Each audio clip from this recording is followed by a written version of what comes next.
What the Hell is Going On is a weekly series in which we bring you the most bizarre, outlandish, and surreal developments from around the Jewish world during the past week.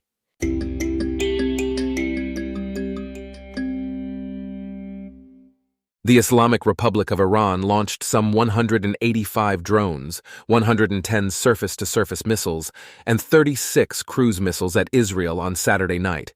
Yet many in the mainstream media have dismissed the Iranian regime's first-ever attack on Israel as limited. U.S. Congressman Richie Torres put it best. Critics cannot help but downplay the actual wrongs against Israel and overplay the fictional wrongs by Israel. Meanwhile, in Iran, someone wrote on a wall in Arabic, quote, "Hit them, Israel. They don't have the balls to retaliate." Because most of the Iranian people know damn well who is actually the evil party here.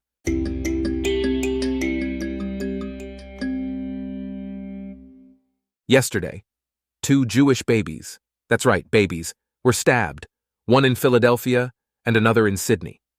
5 other people died as part of the Islamist terrorist attack in Sydney. As one social media user observed, quote, "It ain't Israelis or Jews committing random stabbing attacks all over the world, just saying."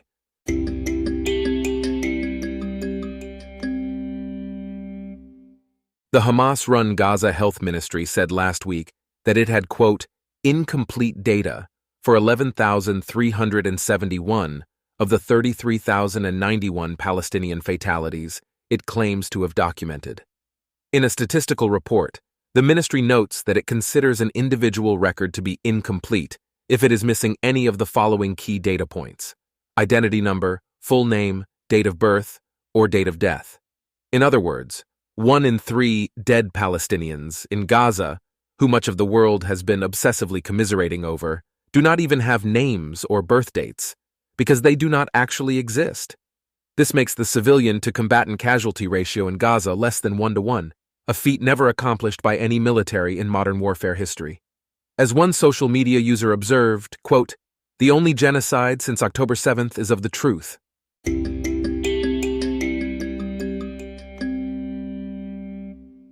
The San Francisco Contemporary Jewish Museum asked for submissions from Jewish artists. Of course, anti-Zionist Jews submitted anti-Israel art, expecting to be denied so they could claim censorship. Yet the curator accepted their submissions, so they demanded that the museum must boycott Israel and reveal its anonymous donors, and also said that they cannot exhibit near Zionist artists and other absurd demands. The museum refused their requests, obviously, so they withdrew their submissions and are still claiming they were censored.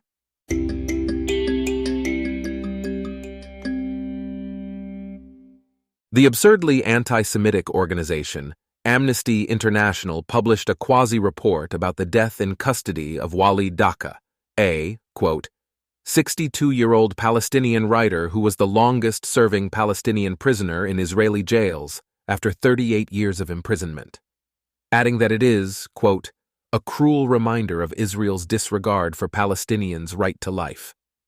They forget to mention his crime. Daqqa held an Israeli 19-year-old named Moses Tamam hostage for 2 days and then gouged out his eyes, castrated him, mutilated his body, and finally shot him in the chest and dumped his body. What Amnesty International really meant is that Daqqa's crime is a cruel reminder of the Palestinians' disregard for Israelis' right to life. As one social media user commented on Amnesty's report, quote, "Former billionaire and businessman died at the age of 54 following an American invasion of Pakistan," alongside a photo of Osama bin Laden.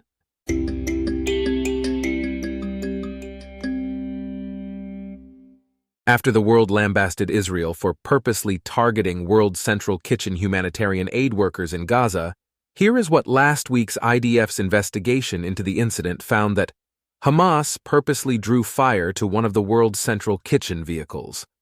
The IDF noticed suspicious activity as the vehicle was joined by a convoy of several other Hamas vehicles. Hamas terrorists climbed onto and into one of the World Central Kitchen vehicles and fired several times indiscriminately into the air to ensure the IDF would see them. The convoy then split up and entered a hangar, where it became difficult to distinguish between Hamas vehicles and the World Central Kitchen vehicle. The IDF attempted to call both the World Central Kitchen workers and World Central Kitchen headquarters on two separate occasions to confirm whether they were with the Hamas convoy, but their calls remained unanswered. And finally, when the vehicles left the hangar more than an hour later, the IDF drone unit misidentified the World Central Kitchen vehicle for a vehicle from the Hamas convoy and mistakenly struck. To add insult to injury, a photo then came out of Gaza showing a World Central Kitchen worker hanging around with Hamas.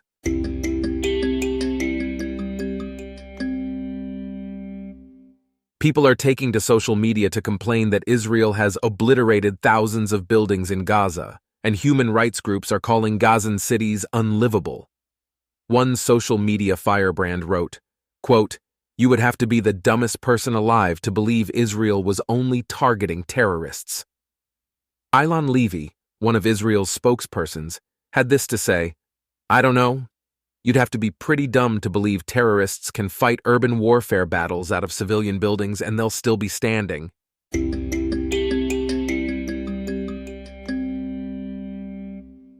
Supreme Leader of Iran Ali Khamenei posted on one of his social media accounts that there is, quote, "a major flaw in Western universities that causes science to become a tool in the hands of the Zionist powers."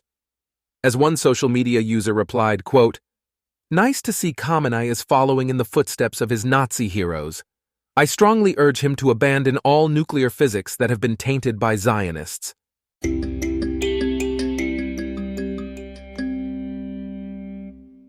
A peaceful protester in Toronto, Canada, was detained for holding a sign that said, quote, "Hamas is a terrorist organization," while draped in the Canadian flag. Yes, you heard that correctly. A peaceful protester in Toronto, Canada, was detained for holding a sign that said, "Hamas is a terrorist organization," while draped in the Canadian flag.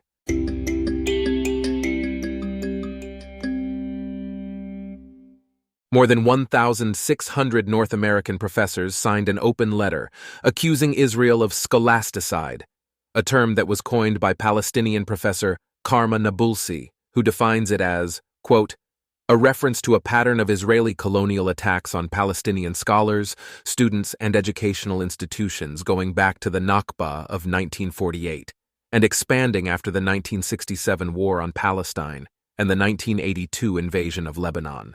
End quote. As such, the letter claims that Israel is carrying out, quote, "systematic attacks on educational life in Gaza," while noting that all 12 universities in Gaza have been either destroyed or damaged since the Israel-Hamas war erupted 6 months ago. Yes, that is what happens when you turn civilian infrastructure into jihadist depots.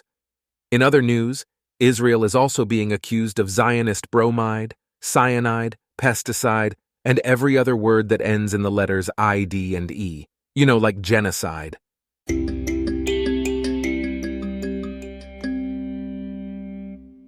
Yuri Berliner, a 25-year veteran at the U.S. public radio institution National Public Radio, also known as NPR, wrote an article suggesting that the organization lost its way when it started telling listeners how to think, adding, quote, "More recently, we have approached the Israel-Hamas war and its spillover onto streets and campuses through the intersectional lens that has jumped from the faculty lounge to newsrooms, oppressor versus oppressed. That's meant highlighting the suffering of Palestinians at almost every turn while downplaying the atrocities of October 7th, overlooking how Hamas intentionally puts Palestinian civilians in peril and giving little weight to the explosion of anti-Semitic hate around the world." Just another reminder that right-wing anti-Semitism is mainly confined to internet trolling losers, whereas left-wing anti-Semitism is hijacking major Western institutions right before our eyes. In another unfortunate example, some iPhones are automatically showing users a Palestinian flag emoji when they type the word Jerusalem on their phones.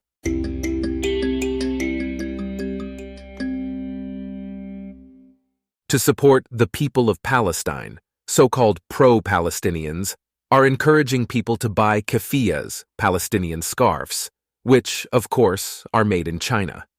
As one social media user said, quote, "From the Yellow River to the South China Sea."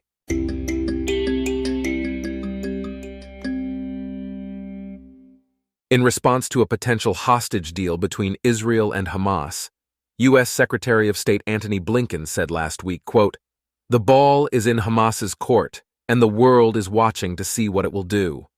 Maybe I'm going out on a limb here, but I am pretty sure that the world already watched what Hamas did on October 7th. Even then, not all of us, at least those of us in Israel, have the luxury of being foolish enough to expect that the world's fifth most active terrorist organization is suddenly going to act in quote-unquote good faith. And it is not just Hamas. Last week, a former Israeli hostage held in Gaza said that Palestinian civilians, quote, "negotiated with Hamas to sell me," adding, "When they were paid, I was taken straight into a tunnel." These are the people with whom the Biden administration wants Israel to make peace. Then, last Monday, U.S. State Department spokesman Matthew Miller made clear that the Biden administration is ruling out an Israeli group operation in Rafah, Hamas's last major stronghold in Gaza, under any circumstances, raising doubts about whether the U.S. still supports Hamas's removal from power in the Strip.